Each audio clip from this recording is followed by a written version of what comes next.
And keeping it really simple, I'm just going to sketch what's on my table in the backyard. I'm tired. Yesterday was a long day, and I don't want to do anything elaborate.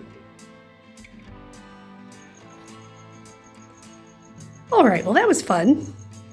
I always like doing a good grayscale picture. Those are kind of my favorite ones to do. So here's the scene. Here's the picture.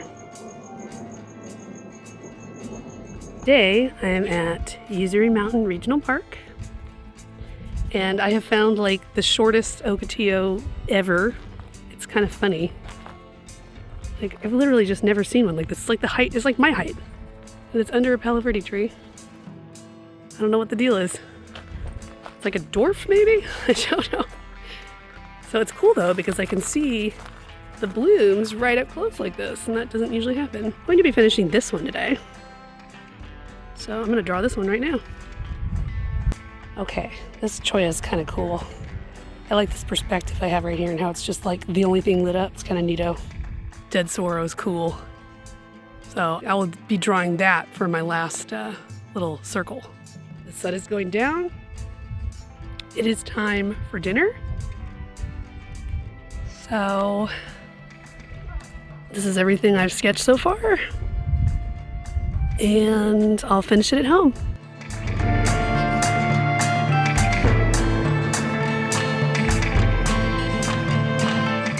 All right, I'm back home. I had dinner. Now my plan is to finish this up. So, like last time, I'm going to use my Faber Castell Indanthrene Blue fine liner to finish up the sketch. And then I will be using my landscape set of Pitt pens and the corresponding Albrecht Durer watercolor pencils to fill it all in. It'll be interesting to see how this part turns out because these in real life are like this neon red, orange kind of color. And obviously I don't have those colors as part of this palette, so I may have to kind of maybe do like the Indian red with a little bit of that kind of, where is that even color? Am I missing a color? One of my colors is missing. I'll have to go find that. With the raw umber watercolor pencil that I use with this set to kind of go with the green gold color. So maybe I can make that work. We'll see.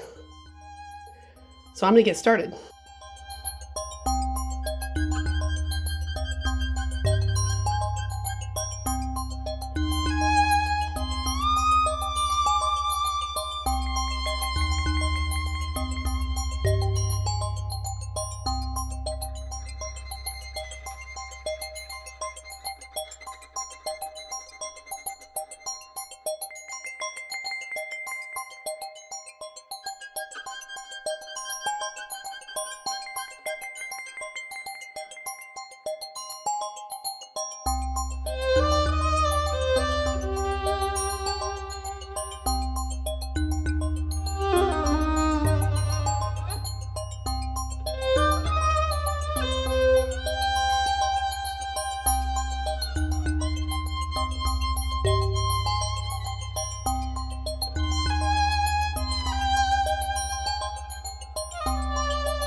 kind of torn here because I've been doing this for a long time and I'm tired. And I kind of want to go to bed, but at the same time I'm like, well, this looks really cool and I just want to finish all my little circles. Oh, the struggle. I'm not sure. So I may like just go to bed and just finish this at some point tomorrow and just post it a little bit late. I don't know. We'll see. I mean, it's basically done. There's just like this extra stuff that I'm doing, so I don't know. I'm gonna walk away for a bit. Okay, decision made. So after I stare at this for a minute, I can tell that when I get done with all these little circles, I'm gonna want to do something with these bigger white circles. Like I can just see it. I'm gonna have, I don't know, something's gonna have to be done there. So this is not done. So I think I'm gonna call this done for today. And at some point in the next couple days, I will figure out the very end of this and post the very last finished version of it. I know, that's hilarious, actually. I'm like kind of surprised that this is becoming like this epic thing that I'm like, I've got to finish it now. So I don't know. So yeah, we're gonna call this good for the second day of work on this, and I'm gonna be finished for now. Okay, so I sprayed the back of this to flatten it out, and while I'm waiting around, I realized there was some things that I did want to say about what I did here, because I didn't actually get to explain it. Okay, so for this one, my favorite part here is that striping that naturally happens in the body of the ocotillo. It's so cool. Ocotillos have these like teeny tiny little leaves on them. I love them. We had some in my front yard growing up, and I used to love to just stare at them all the time.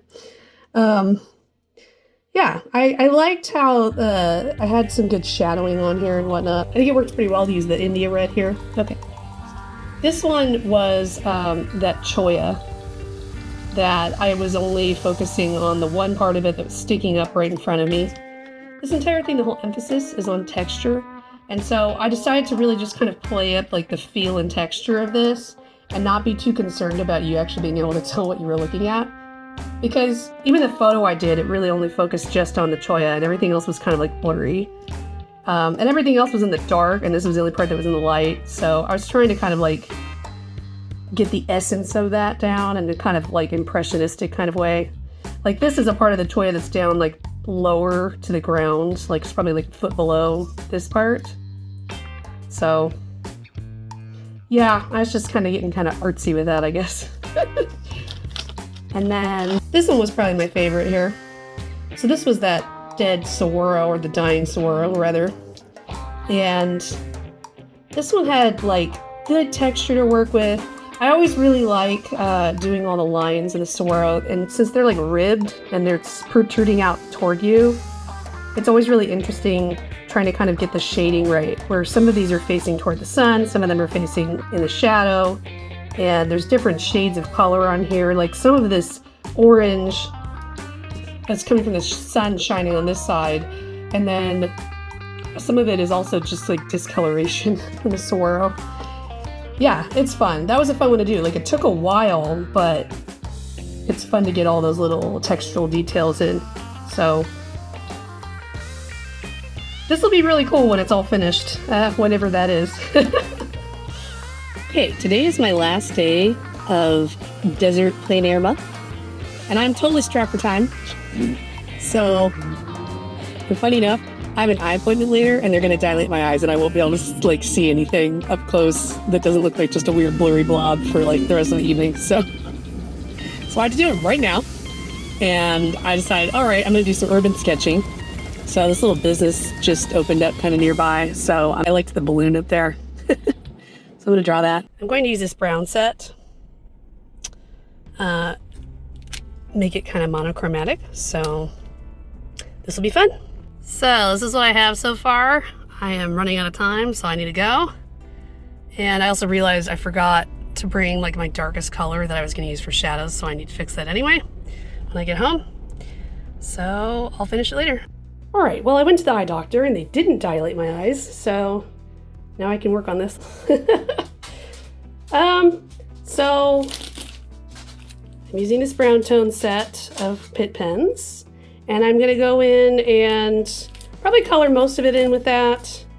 I decided I'm gonna use black for the blackest tone instead of using like the dark sepia like I was going to originally. And then I will use my little corresponding watercolor set. And this second row is the row of colors that I have to go along with those. And I will fill in any kind of like larger areas with that. So here I go.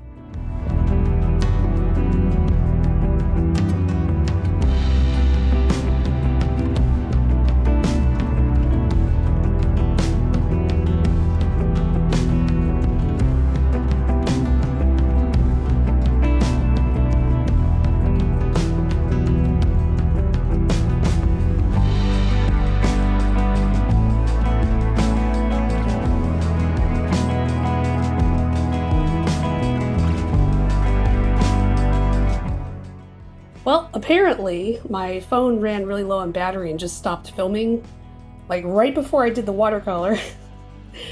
So I'll just tell you what I did. So I painted all in the road and kind of smoothed out this gradient on the balloon, and then I did the sky and put a little bit of watercolor here and filled in like the cars. So all of that was watercolor, and I used the colors that correspond with this particular set. So that's the second row here. And then for the white, I used a jelly roll. That's the white pen I have right now. I used that up there for that glint up there on the balloon. And yeah. So I'm gonna call that one done. That was fun. I still really like this whole balloon thing. That was the thing that really attracted me to drawing this. That was fun. And I enjoyed drawing all the cars. So yeah, I'm gonna call this one finished. And that was my last day of the Desert Plein Air Challenge. I'm not like done doing plein air stuff for this part of the year, but now it's more like when I feel like it and not every single day.